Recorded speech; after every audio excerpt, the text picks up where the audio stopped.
Assalamualaikum warahmatullahi wabarakatuh. Berjumpa kembali dengan saya, Akadun, dalam sesi perkuliahan administrasi pemerintahan desa. Pada kesempatan kali ini, kita masih membahas tentang pelayanan pemerintah desa.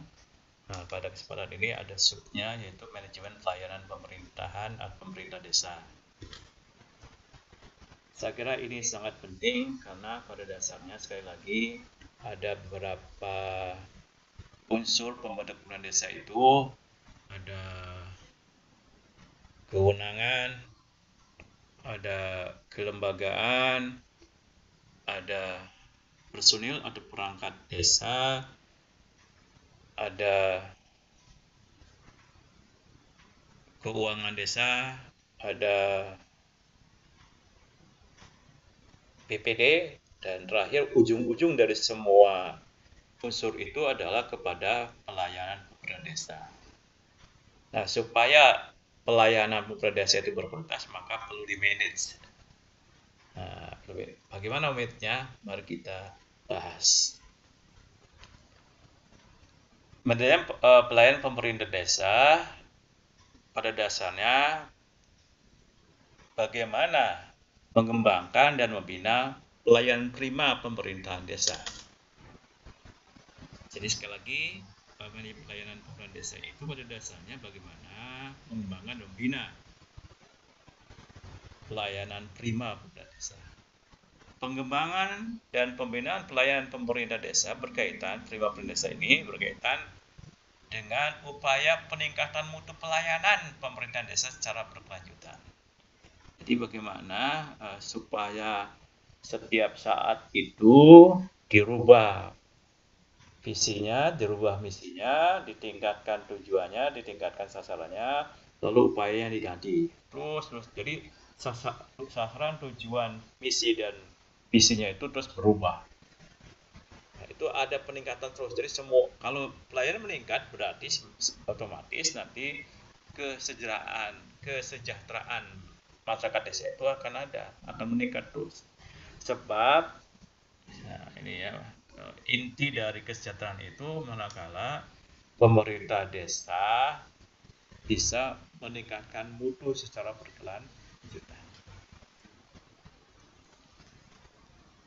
Bagaimana sih kita melakukan siklus pengembangan pelayanan? Nah, untuk melakukan siklus pengembangan pelayanan ini ada beberapa langkah. Ya, yang pertama ini ada pembaharuan desain.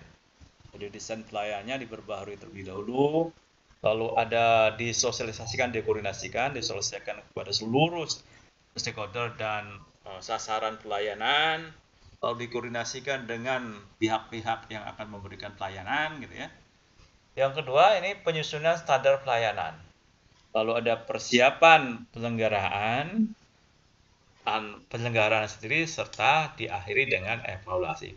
Nah, itu siklus pengembangan pelayanan itu. Jadi dimulai dari pembaharuan desain, sosialisasi dan koordinasi, penyusunan standar pelayanan, persiapan penyelenggaraan, penyusunan evaluasi.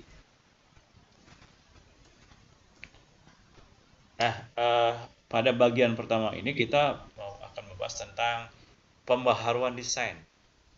Pada tahap ini kita perlu memahami, memetakan, mengkaji ulang, dan memperbarui nilai tambah yang sesungguhnya dapat diberikan oleh proses pelayanan pemerintahan desa bagi masyarakat desa. Terutama berangkatnya dari apa permasalahan-permasalahan yang terjadi di sana. Ya, permasalahan yang terjadi di mungkin juga perlu episode-episode, tahapan-tahapan gitu ya, langkah-langkahnya itu.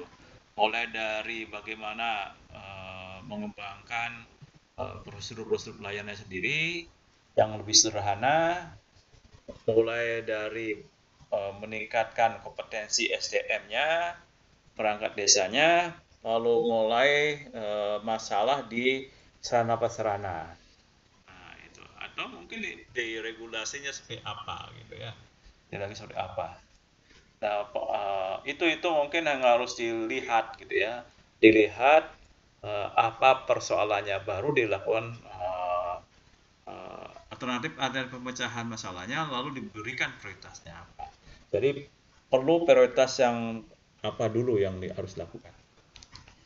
Apakah nilai tambah yang diberikan sudah dapat mencerminkan keprimaan yang direncanakan? Pengkajian harus dilakukan secara rinci dan menyeluruh mulai dari awal sampai akhir proses pelayanan. Nah, ini kita harus melihat satu persatu pelayanan itu apa, gitu ya. Nah, setelah itu baru diadakan sosialisasi dan koordinasi. Setelah peta nilai tambah dapat dibarui, kemudian perlu disosialisasikan kepada para petugas pelaksana dan pelanggan. Selain itu, peta itu juga disampaikan kepada pemasok agar mereka dapat sepenuhnya mendukung pelaksanaan. Nah, jadi tahap pertama tuh yang sangat krusial itu ya apa sih jenis-jenis permasalahan, jenis-jenis pelayanan yang diberikan oleh pemerintah desa itu, ya mulai dari regulasi berupa peraturan desa atau peraturan kepala desa, ada masalah nggak di situ kan gitu. Lalu dari jenis-jenis pelayanannya, jenis-jenis pelayanannya apa di sana ya. Kebanyakan kan jenis pelayanan itu di samping tadi regulasi juga itu juga misalnya berkaitan dengan surat-surat pengantar, termasuk juga pembangunan fisik, termasuk juga penyediaan PAUD, sekolah PAUD ya, pendidikan usia dini gitu ya, itu juga diperlukan gitu ya. Apalagi kira-kira di surat-surat pengantar apa saja gitu diidentifikasi, diinventarisasi gitu ya. Lalu ada penyusunan standar pelayanan berdasarkan peta nilai tambah yang sudah dipahami oleh petugas pelaksana. Tadi berdasarkan jenis-jenis pelayanannya apa saja yang oleh pemerintah desa itu ya, maupun pelanggan, dan juga disepakati untuk didukung oleh pemasok. Dapat mulai ditulis prosedur pelayanan dan jaminan tumpang. Nah, ini kita akan membahas tersendiri ini penyusunan standar pelayanan itu. Lalu persiapan penyelenggaraan. Nah, baru kita susun setelah ada standar tadi, persiapan penetapan standar pelayanan, meliputi antara penyediaan sarana, pelatihan petugas, pemasaran, dan uji coba. Nah, ini kita akan lakukan gitu ya. Jadi setelah ada tadi standar pelayanannya ada, maka kita langsung menyiapkannya untuk dilaksanakan. Nah, lalu ada tahap penyelenggaraan. Pada tahap ini harus dikaji secara teliti efektivitas dan efisiensi dari standar pelayanan yang ditetapkan. Nah, perlu dikaji juga hambatan dan kendala yang terjadi di lapangan untuk bisa diperbaiki kembali, gitu ya. Jadi ketika dilaksanakan apa hambatan dan kendalanya, apa masalahnya, lalu diperbaiki lagi. Nah, kalau sudah diperbaiki, sudah berjalan, maka tujuannya sasaran dan tujuan ditingkatkan. Kalau misalnya ditingkatkan itu, kalau misalkan dalam suatu pelayanan yang biasanya memakan waktu 5 jam, ditingkatkan sasarannya itu menjadi misalnya kan 3 jam. Itu peningkatan itu. Ya, itu ke situ.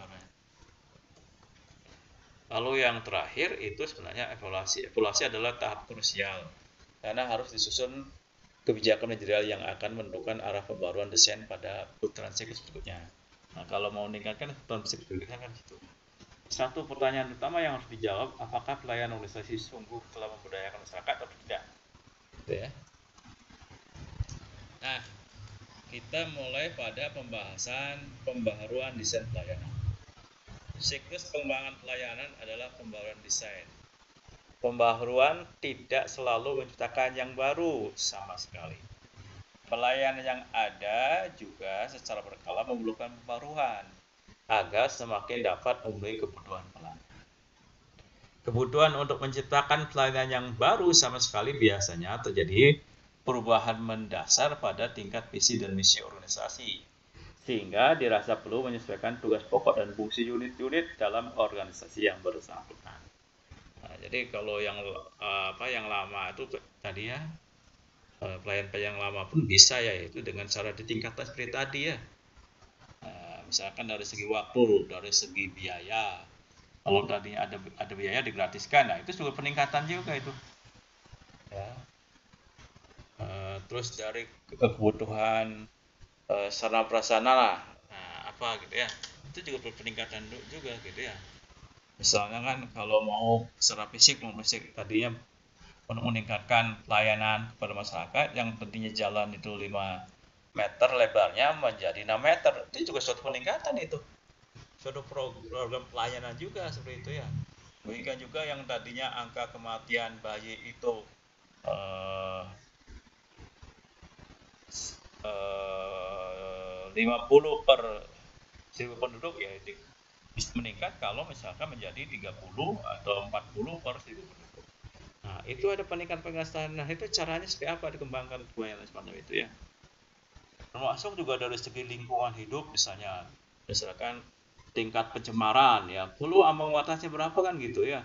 Jadi tingkatkan itu di situ. Jadi dari situ sebenarnya kita larinya itu ya, dari untuk melakukan pembaharuan itu. Di pembaharuan tidak hanya setelah bicara yang baru, sekali lagi, lain juga ada juga secara berkala memerlukan pembaharuan agar semakin dapat memenuhi kebutuhan pelanggan. Kebutuhan untuk menciptakan pelayanan yang baru sama sekali biasanya tadi perubahan mendasar pada tingkat visi misi organisasi, sehingga dirasa perlu untuk menyelesaikan tugas pokok dan fungsi unit dalam organisasi yang bersangkutan. Nah, ini kalau sudah ada visi yang baru sama sekali, ini misalkan kepala desanya ingin melakukan perubahan yang mendasar, misalnya bagaimana mau melakukan pemerintahan yang gotong royong, atau kalau istilah kerennya sekarang itu kan pemerintahan pentahelik, padahal sih kita punya konsep sendiri yang namanya pemerintahan gotong royong kan gitu. Nah, bagaimana cara menciptakan royong? Bagaimana supaya masyarakat, pihak swasta dan beberapa pihak lagi stakeholder lain pemerintah desa itu turut bergotong royong di dalam melakukan pembangunan atau pemberian pelayanan di desa. Nah, itu juga harus ada perubahan dasar gitu ya. Kalau udah visi itu berarti harus ada perubahan dasar semua. Nah, untuk melakukan pembaruan desain itu ada berapa langkah? Ada 4 langkah. Pertama, menemukan roh pelayanan dulu. Ya, ini menemukan roh pelayanan. Apa yang menjadi roh pelayanannya? Lalu menetapkan jenis pelayanan. Nah, ini ada menentukan jenis pelayanannya apa. Lalu menghayati kegiatan pelanggan. Jadi kalau satu pelayanan gitu ya, misalkan pelayanan surat pengantar kartu keluarga. Nah, dibayangkan itu kegiatannya pelayanan kegiatan seorang pelanggan itu untuk mendapatkan surat pengantar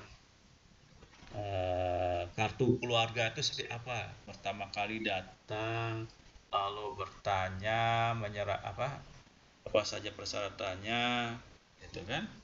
Lalu dia menyerahkan persyaratan, menunggu diproses tuh si surat pengantarnya. Nah, itu baru nanti dikembalikan lagi. Kalau gratis ya gratis, kalau beruang harus seperti apa gitu ya. Nah, itu menghayati kegiatan pelanggan. Lalu merancang proses pelayanan sendiri gitu ya. Sekali lagi, langkah penulisan itu pertama menemukan roh pelayanan, menetapkan jenis pelayanan, menghayati kegiatan pelanggan, dan merancang proses pelayanan. Sekarang kita bagaimana caranya menemukan roh pelayanan. Inti pelayanan adalah proses transaksi antara manusia, baik secara langsung maupun tidak langsung dengan teknologi kita. Menemukan roh pelayanan diartikan sebagai upaya kita sendiri untuk cakap berdialog dengan diri sendiri agar dapat menemukan makna dari kegiatan pelayanan yang akan kita selenggarakan. Menemukan roh pelayanan harus dilakukan secara dialogis dan bersama-sama oleh seluruh karyawan unit organisasi yang terlibat dalam kegiatan pelayanan. Jangan mulai dengan unit yang besar, tetapi mulai dengan unit terkecil yang diserai tugas untuk bertanggung jawab atas penyelenggaraan sebuah pelayanan. Nah, karena itu perlu dilakukan yang namanya dialog. Apa agenda dialog penemukan pelayanan? Pertama, menemukan jawaban terhadap pertanyaan mengapa kita harus melayani orang lain. Nah, itu menemukan jawaban mengapa kita harus melayani orang lain. Apakah memang kita yang harus melayani orang lain? Mengapa bukan kita yang harus melayani? Apa yang akan kita dapatkan dengan melayani orang lain? Apakah melayani orang lain bukan berarti merendahkan martabat kita sendiri? Apakah jawaban kita terhadap pertanyaan di atas sudah cukup jujur dan meyakinkan diri kita sendiri? Jadi pertama kali pertanyaan itu, mengapa kita harus melayani orang lain? Karena kewajiban atau karena ibadah? Nah, itu saja. Misalnya ya, oh saya melayani orang lain ini sebagai bagian dari ibadah. Lain sebagai suatu kewajiban. Nah, lain itu ya. Apakah memang kita harus melayani orang lain? Ya, sebagai bagian dari pemerintahan desa, ya setiap pekerjaannya memang melayani orang lain. Membantu orang lain untuk memenuhi kebutuhannya, gitu kan gitu. Mengapa bukan kita yang harus layani? Nah, ini kan paradigmanya berbeda. Kalau dulu kan, kalau birokrasi pemerintahan termasuk pemerintahan desa itu ya biasanya yang minta dilayani, sekarang berubah gitu ya. Nah, kenapa bisa begitu? Ya memang tugasnya kan gitu. Tupoksinya memang harus melayani kan gitu. Atau tadi sebagai bagian dari ibadah kan. Apakah melayani orang lain bukan berarti merendahkan martabat diri kita sendiri? Nah, saya kira itu kebahagiaan ya. Kalau melayani orang lain bisa menimbulkan kita bahagia atau kita menderita kan gitu. Nah, itu. Jadi jawaban-jawaban tadi akan menemukan roh pelayanan ini. Dialog tadi. Nah, semua jawaban selanjutnya perlu dikemas menjadi sebuah pernyataan misi dan misi pelayanan yang berlaku lokal untuk unit bersangkutan. Sebagai contoh kita simak hasil dialog sebuah desa. Misinya desa sejahtera, mandiri, dan agamis. Misinya melayani dengan hati cepat dan sebagai ibadah. Membuat ekonomi masyarakat kreatif dan mandiri dan membangun tanda hubungan agamis antara komunitas desa. Nah, itu misinya tiga misi itu dengan misi desa sejahtera, mandiri, dan agamis. Yang ketiga, menguji keselarasan visi dan misi desa tersebut dengan visi kabupaten. Nah, ternyata pemerintah kabupaten memiliki visi dan misi sebagai misalkan terwujudnya masyarakat Sumedang yang sejahtera, agamis, maju, dan profesional dan kreatif. Nah, simpati kan gitu. Visinya memenuhi kebutuhan dasar dan terjangkau untuk kesejahteraan masyarakat, menguatkan norma agama dalam kehidupan sosial masyarakat dan pemerintahan.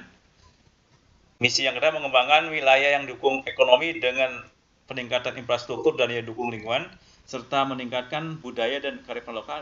Yang misi yang kelima, menata birokrasi pemerintah yang bertanggung jawab dan bertanggung jawab atas profesional dan dalam pelayanan.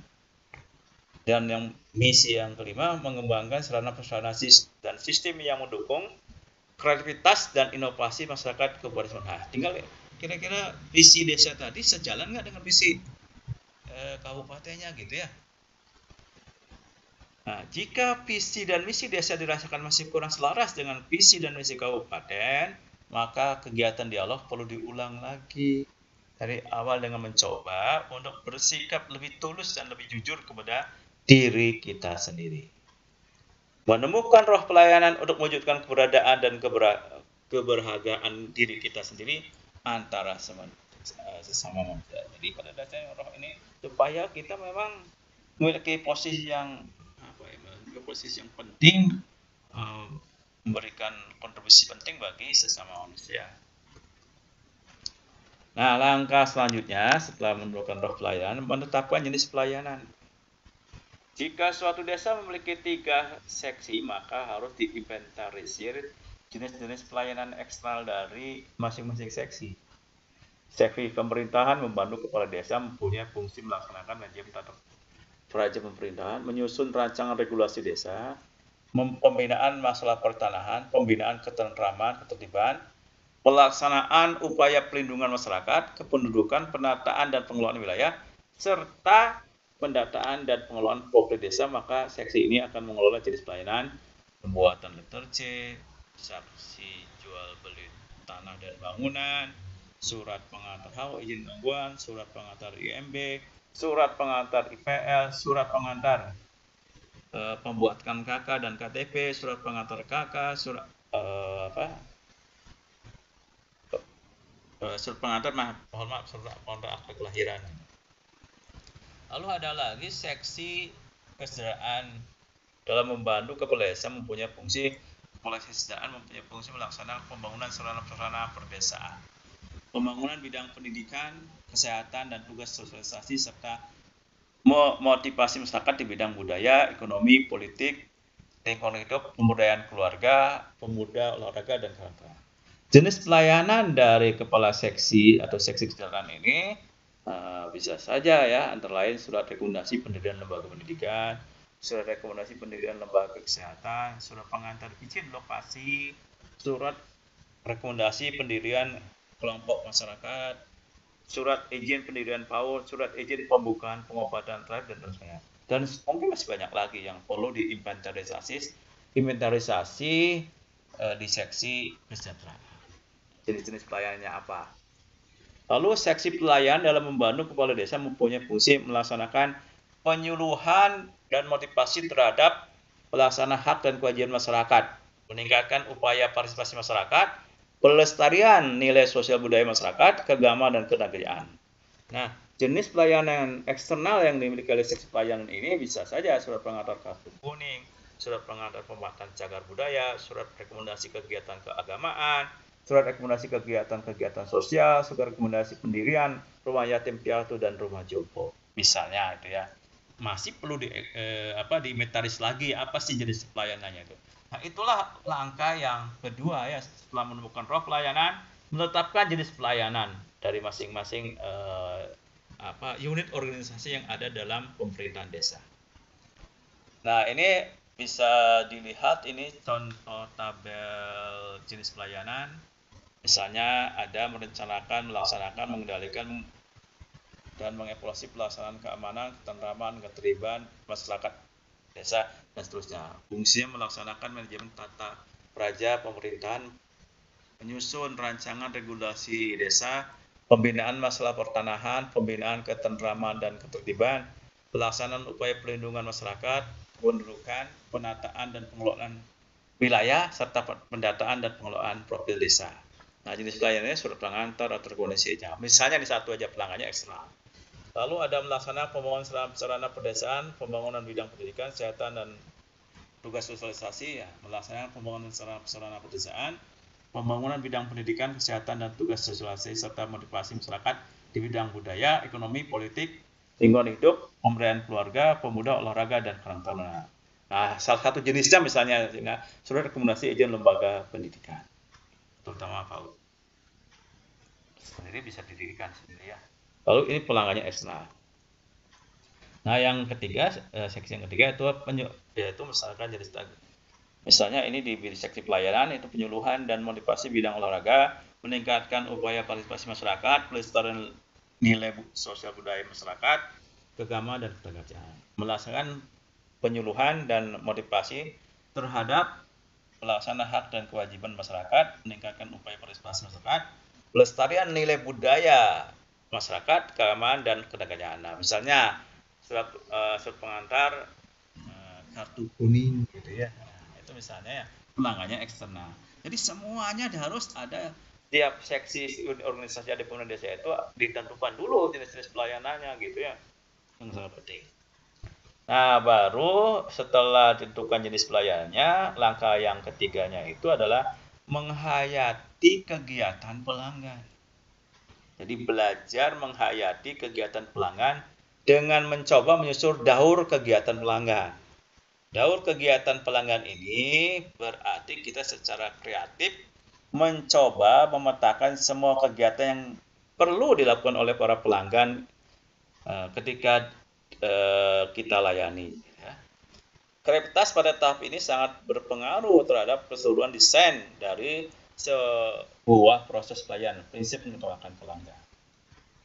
Nah, misalnya ini kita daur kegiatan pelanggannya itu misalnya daur kegiatan surat pengantar KTP gitu ya. Sebelum dilayani kan harus mencari loket pelayanan, lalu mendaftar, menyerahkan berkas persyaratan, pemeriksaan berkas lengkap atau tidak lengkap. Kalau lengkap baru diteruskan dengan misalkan kalau pembayaran, lalu pemrosesan berkas, penyerahan surat pengantar, pulang kan gitu. Kalau tidak lengkap harus seperti apa lagi, balik lagi, perlu dilengkapi baru mendaftar kembali gitu ya. Nah itu saya kira daur kegiatan surat pengantar KTP. Jadi sudah dibayangkan apa yang dilakukan ketika seseorang masyarakat datang, pelanggan datang itu ke desa dalam mencari surat pengantar KTP gitu. Nah itu ada daurnya semacam itu ya. Nah baru setelah langkah yang terakhir itu adalah merancang proses pelayanan di pembaruan desain ini ya. Pertama, menetapkan bentuk dari mutu pelayanan yang akan diterima oleh pelanggan dengan sepenuhnya mengacu pada kegiatan mereka. Jadi kegiatan tadi yang kita daur kegiatan bayaran, kegiatan pelanggan tadi ya. Lalu yang kedua, menetapkan kegiatan unit pelaksana. Kegiatan unit pelaksana dan tingkat pelayanan agar bentuk dan mutu pelayanan teridentifikasi. Lalu menetapkan prasarana dan sarana yang dibutuhkan, lalu menetapkan alur kegiatan pelayanan. Nah, bagaimana bentuk dan mutu layanan? Ini ada pelayanan ini ya. Misalnya kegiatan pelanggan mencari loket pelayanan. Tadi dari kegiatan pelanggan ya. Bentuk pelayanan informasi tentang lokasi, jam kerja, tarif dan prosedur. Mudah dipahami ya informasinya itu ya. Lalu dan mudah diperoleh. Nah, itu ya, informasi tentang lokasi, jam kerja, tarif dan prosedur itu jelas itu ya. Lalu mendaftar, meminta surat pengantar RT/RW, 2 menit selesai, itu data lengkap. Kalau 2 menit selesai itu mau mendaftar itu. Lalu memeriksa berkas, mencocokkan persyaratan dengan berkas yang dibawa, 1 menit selesai itu baku mutunya itu ya. Lalu pembayaran, kwitansi pembayaran 1 menit selesai gitu ya. Pemrosesan berkas, membuat surat pengantar, tanda tangan Kades. Nah ini misalnya soal 5 menit gitu, kalau dibuat ping baru tanda tangan Kades 2 menit gitu ya. Lalu penyerahan surat, memberikan surat pengantar 1 menit selesai tanpa kesalahan. Ulang. Nah, penjelasan langkah selanjutnya untuk membuat KTP. Jelas, mudah dimengerti kan gitu. Jadi ini ada bentuk pelayanan seperti apa, kegiatan pelayanan seperti apa, bentuk pelayanan seperti apa, lalu baku mutunya seperti apa kan gitu. Harus seperti itu semua jenis pelayanan itu. Nah, sekarang bagaimana kegiatan unit pelaksana sikap? Nah, ini bentuk pelayanan tadi informasi tentang lokasi, jam kerja, tarif, dan prosedur. Kegiatan pelayanannya apa? Membuat denah kantor desa dan papan pengumuman. Unit pelaksana misalkan kamera, kamar paket ya. Lalu sikap pelayanannya ditentukan juga sopan dan ramah. Lalu meminta surat pengantar RT/RW, pengecekan surat pengantar RT/RW. Misalkan kasih pemerintahan, rumah, ramah dan teliti. Lalu mencocokkan persyaratan dengan berkas yang dibawa, pengecekan berkas. Nah, kasih pemerintahan misalnya di pelaksananya harus sikap pelayanannya teliti. Kwitansi pembayaran menerima pembayaran bendahara desa, sikap tepat jumlah gitu kan. Lalu membuat surat pengantar dan tanda tangan Kades, mengetik dan mengprint surat pengantar serta meminta tanda tangan Kades. Nah ini kasih pemerintahan dan kaur pelayanan, atlet dan sigap gitu kan. Lalu memberikan surat pengantar, penjelasan surat pengantar, kasih pemerintahan tepat waktu. Lalu pulang penjelasan langkah selanjutnya, kasih pemerintahan jelas gitu ya, penjelasan langkah selanjutnya. Nah, yang selanjutnya adalah langkah itu merancang proses pelayanan, penetapan prasarana dan sarana pelayanan. Misalnya kegiatan membuat denah kantor desa dan papan pengumuman. Nah, sarannya apa? Denah dan papan pengumuman. Pengecekan surat pengantar RT/RW, misalkan ruang loket 1. Pengecekan berkas ruang loket 1 gitu ya. Penerima pembayaran ruang loket 2, komputer dan printer di situ sarana-sarananya juga selain ruang loket 2 gitu ya. Lalu mengetik dan mengeprint surat pengantar serta meminta tanda tangan Kades. Ruang kerja ada ruang kerja situ. Nah, sarana yang perlukannya adalah komputer dan printer kan gitu.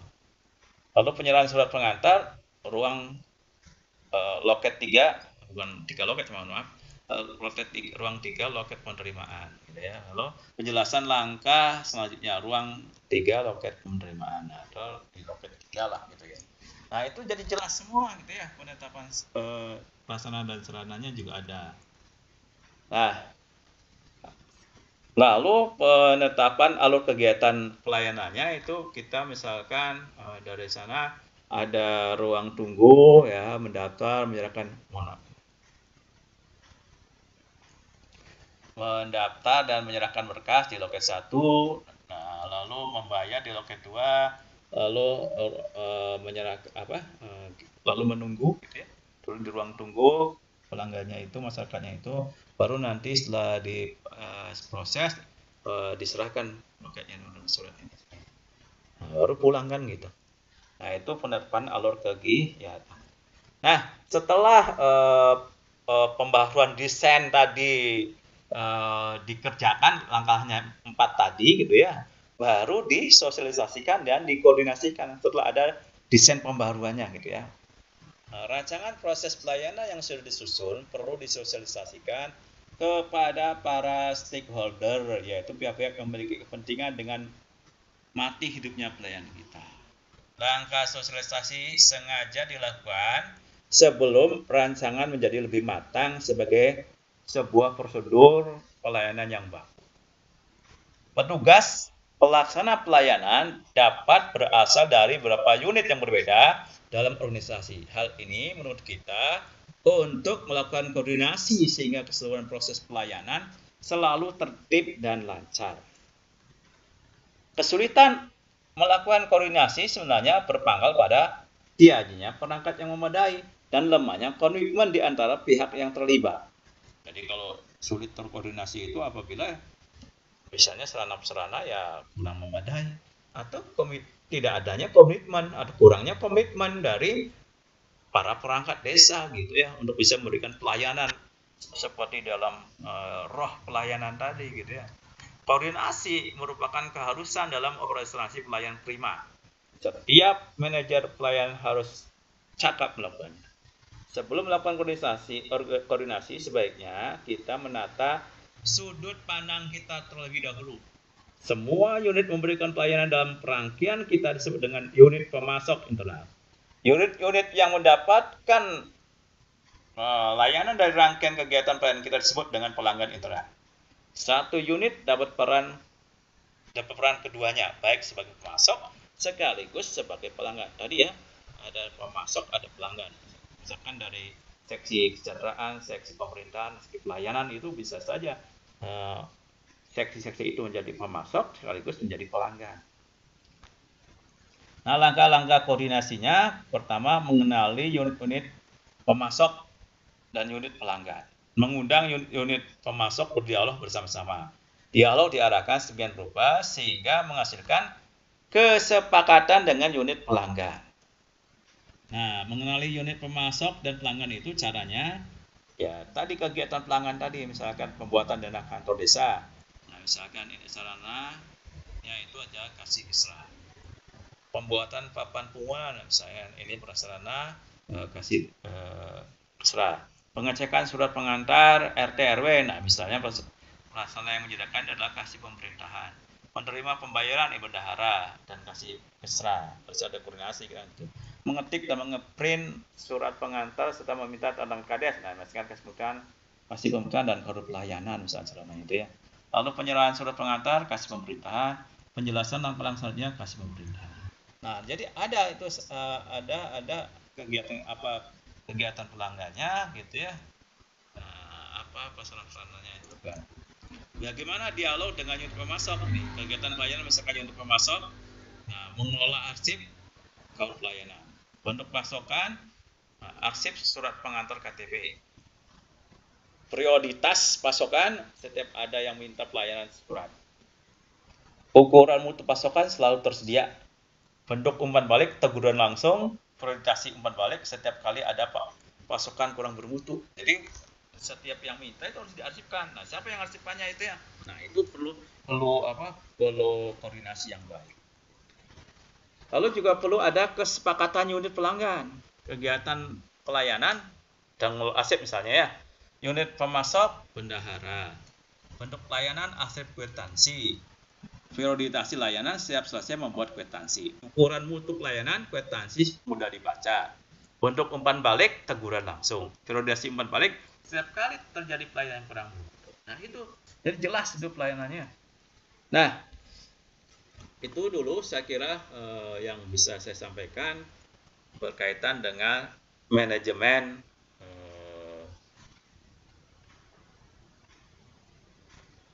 pelayanan pemerintah desa. Terima kasih atas perhatiannya. Assalamualaikum warahmatullahi wabarakatuh. Salam sejahtera buat kita semua.